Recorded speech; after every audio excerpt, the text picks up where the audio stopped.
Bonjour et bienvenue sur Hiro MRTLM. Nous allons aujourd'hui parler sur les basiques, c'est-à-dire tous les PEA, plan épargne action, et les CTO, compte titre ordinaire. Pour commencer, les PEA, plan épargne d'action, vous pouvez avoir jusqu'à 150 000 € dessus.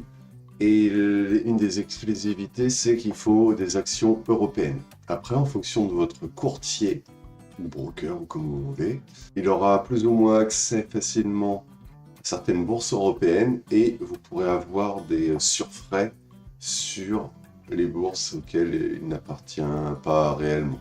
Le PEA-PME, donc plan épargne action pour petites et moyennes entreprises, lui, c'est comme un PEA, mais vous serez limité aux small caps, donc les petites et moyennes entreprises, et vous avez le droit à 75 000 € de plus. C'est-à-dire que vous pouvez monter à 225 000 € et faire une variation entre les deux.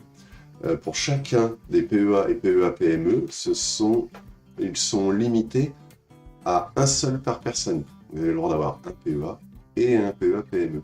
Il y a un troisième type de PEA, c'est le PEA jeune, de 18 à 25 ans, lui limité à 20 000 €. Alors, pourquoi le PEA est-il intéressant? Il est intéressant pour une raison simple. Le but du PEA, c'est, et là c'est une enveloppe fiscale que nous avons en France, et pour une fois, nous sommes à peu près les seuls à faire ça dans le monde. C'est incroyable. C'est pour ça qu'il faut en profiter. Ce que vous devez faire pour ouvrir un PEA, c'est demander, si vous le faites par votre banquier, c'est de prendre date. Prendre date, ça veut dire je veux ouvrir mon compte. Donc prendre date pour un PEA ou un PEA-PME, les deux même. En fonction de votre banquier ou courtier, broker et autres, le montant minimum ne sera pas le même. Quel est l'avantage? C'est qu'en bourse, lorsque vous vendez des actions avec des bénéfices, parce que si c'est en perte, vous êtes en perte, avec des bénéfices, vous avez la flat tax. La flat tax, c'est 30%. CSG, RDS, les cotisations sociales, 17,2 plus 12,8, ce qui nous fait 30%. L'avantage du PE à ce niveau-là, c'est de pouvoir, au bout de 5 ans, ne payer plus que 17,2. Voilà, il y a une réduction. Avant ces 5 ans, vous aurez une flat tax normale. Il n'y a pas de différence. Et si, il faut faire attention, vous pouvez mettre autant d'argent que vous voulez, entre guillemets, hein, jusqu'au montant dit, donc 150 000 et 75 000. Mais pour des personnes normales, vous ne mettrez pas ça comme ça dedans, sauf si vous venez d'hériter ou quoi qu'est-ce. Quand je dis normal, c'est oui, les personnes comme moi, hein, on ne gagne pas forcément une fortune. Alors, ça peut sembler énorme, mais c'est d'ouvrir avec 1000 €. Alors 1000 €, c'est plusieurs mois d'argent de côté, hein. Mais pourquoi ça? En fait, après, en fonction de vos courtiers, vous avez des montants. Voilà, entre telle somme et telle somme, vous allez avoir tant de frais. Entre telle somme et telle somme, vous allez avoir tant de frais. Le but, c'est de profiter au maximum de ces frais. Si, par exemple, je vais dire des bêtises, si vous avez jusqu'à 1 € de frais jusqu'à 500 €, okay, et qu'après vous montez de 500 à 2000, c'est totalement aléatoire, c'est un exemple. Vous montez à 0,5%. 0,5% de 2000, ça fait 10 €. Dans ce cas-là, est-ce que les 10 €, ça fait beaucoup, hein. Dans ce cas-là, est-ce qu'il vaut mieux payer 10 € pour 2000, 10 € pour 1000 ou 10 € pour 500? Forcément pour 2000. Donc en fonction des classes, essayez toujours de faire des transactions où vous thésaurisez tous les mois, vous mettez ce que vous pouvez, hein. Je ne sais pas, 50 €, 25 €, 100 €, ce que vous pouvez. Et quand vous arrivez à cette somme, vous faites un achat pour réduire ces dépenses. Ce sont des exemples, hein. Je n'ai pas dit que c'était les prix qui étaient appliqués.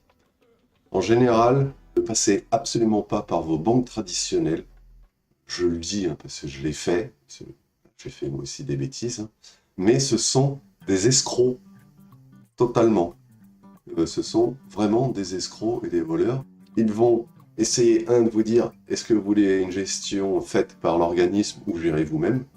Si ils gèrent votre organisme, Eux, ils sont pas là pour vous gagner des sous, ils sont là pour vous prendre des sous sur chaque transaction. Vous aurez à l'achat des frais d'achat, à la vente des frais de vente, et si vous faites rien sur des années, des frais de garde. Donc, si vous faites quelque chose, vous payez, si vous faites rien, vous payez. Dans la banque où je suis, où j'ai tout retiré, hein, tous ces comptes titres, ordinaires et PEA et PEA, PME, c'était même... Ah, et vu que vous avez décidé d'avoir une gestion par vous-même, on va vous prélever parce que il faut bien qu'on mange. En fait, non. Donc c'est pour ça que je privilégierais, si j'étais vous, les banques en ligne, les brokers en ligne, qui, en général, n'ont pas de frais de garde. Déjà, ça joue énormément. Vous avez plus d'un 1,3% par an de frais de garde. Ça vous ruine grande partie de vos... Ça semble rien, mais en vrai, ça vous ruine une grande partie de vos bénéfices. Quand vous êtes en bénéfice et en sortie. Et vous avez même des frais d'achat bien moindres. Donc vous êtes gagnant. Par exemple, moi je suis Crédit Agricole. Crédit Agricole, c'était 1,3% pour des petits montants. Pour des petits montants, c'était 1,3% de frais à l'achat. Là où je suis, chez Bourse Direct, maintenant, c'est 99 centimes pour les mêmes types de montants. Donc, 99 centimes, et je crois que, alors si je dis plus de bêtises, 99 centimes, ça doit être jusqu'à 500 euros. Donc, même si c'était jusqu'à 100 euros, c'est-à-dire qu'on est à moins de 1%, vu qu'on est à 0,99%. Il y a déjà un écart de 31 centimes minimum, ce qui est vraiment beau. Vraiment. On regarde sur du long terme, et sur cette chaîne, pour le moment, la seule chose que je vous montre, c'est du long terme, donc plusieurs mois minimum. Après, vous pouvez faire de la gestion un peu plus active, c'est pas grave, mais le but, comme je le dis, mon public cible à l'heure actuelle, c'est des personnes qui n'y connaissent absolument rien. Je vous explique tout, et vous prenez confiance. Voilà, vous prenez confiance pour aller de plus en plus haut et de plus en plus loin, avant de partir les yeux fermés comme ça et de penser devenir millionnaire ou milliardaire en 2 semaines avec 10 euros, ce qui est totalement faux. Vous pourrez devenir riche en fonction de votre âge, de vos revenus et du temps que vous voulez décider de mettre, mais il faut être rigoureux et avoir du temps devant soi. Là, moi, j'ai plus de 40 ans, j'ai encore du temps devant moi. Oui, par rapport à quelqu'un de 20 ans, j'ai plus du double. J'ai commencé il y a 4-5 ans. J'aurais dû commencer plus tôt, personne ne m'a habitué parce qu'on est en France. Je me suis posé, je pense, les bonnes questions, remis en cause, et j'aimerais que la majorité de personnes en fassent de même et n'aillent pas avoir des influenceurs bling bling avec Ferrari, Porsche, Lamborghini, tout ce qu'on veut. C'est ridicule. Ce système de Ponzi, pas bon. Donc, PEA, PEA, PME, PEA jeune, vous prenez date, vous en ouvrez un, vous mettez le montant minimum et vous devez attendre 5 ans. Pendant 5 ans, vous pouvez mettre de l'argent dessus. Cet argent, vous ne pouvez pas le retirer du compte. Si vous le faites, vous détruisez ce PEA, quel qu'il soit. Au bout de 5 ans, vous pourrez retirer cet argent, il ne sera pas détruit. Ça ne veut pas dire que vous ne pouvez pas acheter et vendre dedans. En fait, votre compte en banque, vous transférez de l'argent sur votre compte PEA ou votre compte PEA, PME ou PEA jeune. Là, il y a on va dire deux sacs. Votre sac de cash et votre sac d'argent en action. Vous pouvez passer de l'un à l'autre. Et ça appartient votre ou vos PEA. Tant que vous restez dans ces deux sacs, le PEA ne fait rien. Donc vous pouvez faire grossir ce sac pendant 5 ans. Après 5 ans, vous pouvez rentrer et sortir de l'argent. Avant, si vous sortez l'argent, vous détruisez les deux sacs. Donc c'est ça qu'il faut voir. C'est pour ça, si vous n'avez pas beaucoup d'argent non plus, vous pouvez soit faire du DCA, Dollar Cost Average, je vous en ai déjà parlé sur une vidéo précédente, soit mettre une somme d'ouverture. Vous avez choisi, parce que vous êtes intelligent, et vous avez fait vos recherches, un broker en ligne ou une banque en ligne qui n'a pas de frais de garde. Donc, pendant 4 ans et demi, vous n'y touchez pas. Il ne se passe rien, vous n'avez pas payé, et au bout de 4 ans et demi, vous commencez à jouer, par exemple. Et bien, ça compte, vu que c'est la date de création qui compte. Donc, au bout de 6 mois et 1 jour, vous ressortez de l'argent, et bien votre argent n'a pas été bloqué pendant 5 ans. Sauf l'argent que vous avez mis au tout départ. Sauf que le but, si vous faites ça, c'est de mettre de l'argent de côté et de jouer avec l'argent que vous avez mis au départ. Pour, certes, le montant minimum est de 1 euro. Certains, c'est 100, 300, 1000, ça dépend des brokers, c'est à vous de regarder ceci. Donc, PEA, PEA, PME, PEA jeune, les 3 types de PEA, un de chaque par personne, sauf pour les jeunes, au début, pour le jeune, vous venez avec celui-là. Une fois que vous dépassez 25 ans, paf, vous pouvez il se transforme en PEA normal, et vous ouvrez un PEA PME. Alors, pourquoi 25 ans? Ce sont les politiciens qui se sont arrangés avec les banquiers, ils estiment qu'avant, les personnes ne sont pas aptes à gérer leur argent, ils savent mieux que vous. Après, c'est déjà 20 000 euros. Ça vous permet de faire vos armes, de tester. C'est déjà pas mal. Qu'est-ce que ça veut dire aussi? Ça veut dire que j'ai réussi à mettre le montant maximum. 20 000, 75 000, 150 000. Donc mes 225 000. C'est-à-dire que je suis bloqué? Alors oui et non. Une fois que vous avez placé, on va dire le maximum, tant mieux pour vous, hein, 225 000 euros, ben vous laissez courir les intérêts. Les intérêts vont, avec le temps, monter et vous laisser augmenter. Donc vous pouvez, de cette façon-là, dépasser les 225 000. Avec 225 000 à 5%, ça fait 10 000 par an. Ça fera 235, 245, 255, et ainsi de suite. À la louche, mathématiquement, je sais que c'est pas vrai, ça augmentera encore un peu plus à chaque fois, je le sais. C'est vraiment pour l'exemple. L'intérêt du PEA, entreprise européenne. Voilà. Pour moi, je ne prends que des entreprises françaises. Alors la répartition géographique n'est pas bonne, mais en fonction de votre courtier broker, il y aura des frais. Par exemple, moi je suis chez Bourse Direct. Chez Bourse Direct, il est lié à tout ce qui est Bourse de Paris et Amsterdam, donc tout ce qui est Euronext. Tant que c'est lié à Euronext, j'ai le droit. Si je vais sur la bourse de Londres, la bourse allemande, j'aurai minimum 15 euros de frais. De ce principe-là, déjà de base, je ne vais que sur Euronext. Ensuite, ce qu'il faut savoir, et ça c'est à vous de regarder, il y a des tableaux qui existent pour vous donner, pour chaque pays, les accords internationaux.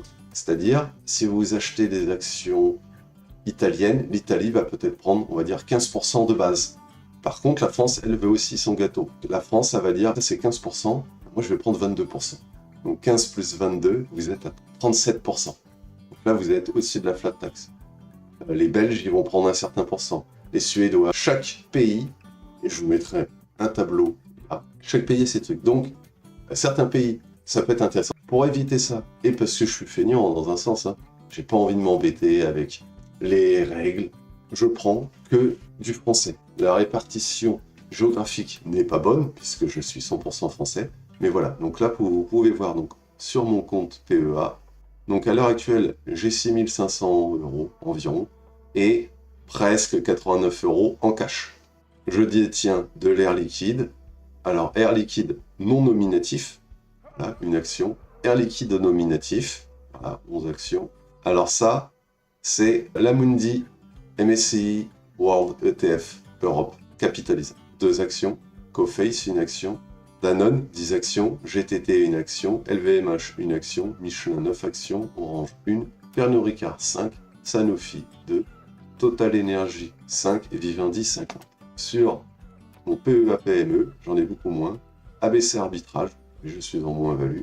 J'ai le temps, je ne suis pas pressé.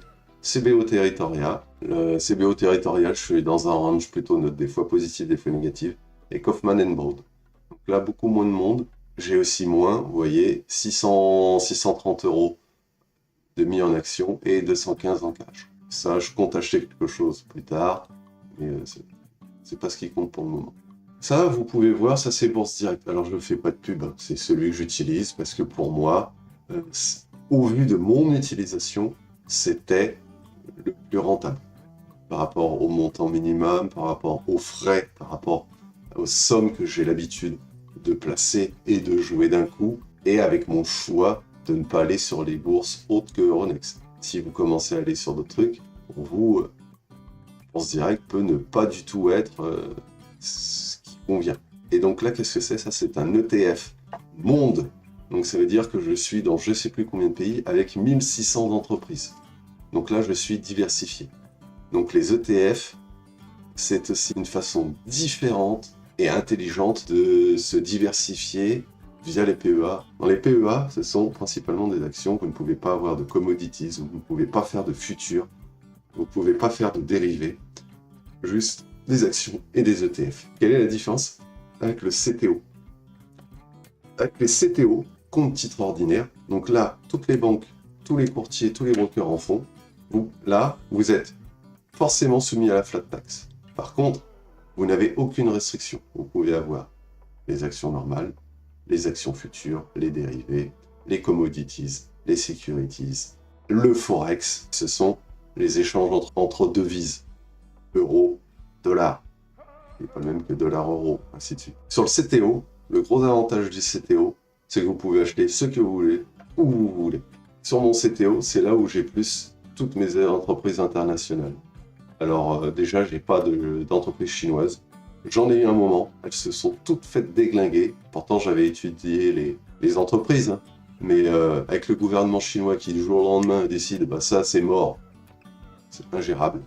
C'est ingérable. Et oui, j'avais fait dans l'éducation, numéro 1 de l'éducation, dans l'immobilier, dans différents trucs. Tout s'est cassé la gueule. Moi, la Chine, si je dois y retourner, ça sera dans plusieurs années. Je joue principalement avec les États-Unis, qui, on peut dire, ce sont les meneurs en termes financiers dans le monde. Après, il peut y avoir de très belles actions comme du Ferrari, pour l'Italie. Voilà, vous pouvez jouer sur des grandes actions anglaises, allemandes. Voilà, si vous avez des convictions spécifiques sur telle entreprise, là, faut pas hésiter. C'est là où il faut y aller. Sur le CTO, ça c'est le gros avantage du CTO. Je vous ai expliqué pour les CTO, pareil, il doit y avoir un montant minimum pour le faire. Même conseil, évitez les banques classiques, des voleurs, des escrocs, pour les frais. Ils ne sont pas là pour vous gagner de l'argent, ils sont là pour gagner de l'argent eux sur des frais de gestion. La plupart des entreprises spécialisées sous-performent le S&P 500. Le S&P 500, pourquoi est-ce qu'il est pris en référence? Parce que c'est l'indice qui performe le mieux au monde depuis 25 ans. Ça peut changer, je ne prédis pas l'avenir. Ceci n'est toujours pas un conseil en investissement. C'est mon opinion par rapport à mon vécu et à mon expérience. Pas de conseil en investissement. Moi, je vous informe sur ce que sont les différents indicateurs, ce que sont les différents outils financiers, avec mon point de vue, hein, qui est totalement biaisé. Hein, c'est mon point de vue. Vous pouvez être d'accord ou pas, ça c'est pas grave. Et si vous ne l'êtes pas, enfin, sur les deux cas, si vous l'êtes ou vous ne l'êtes pas, n'hésitez pas à laisser un commentaire. En résumé, PEA, 3 types. PEA, PEA PME, PEA jeune. Pour des entreprises européennes, dans mon cas plus françaises, pour éviter tout bizarrerie fiscale. Vous le faites, au bout de 5 ans, vous avez une ristourne fiscale pour avoir maintenu sur du long terme. Ça vous permet de rentrer tranquillement en bourse, d'être protégé, c'est pas mal. Si vous voulez aller dans des actions européennes ou mondiales facilement, votre CTO. J'espère que ceci vous aura plu. N'hésitez pas à laisser un pouce. Au revoir.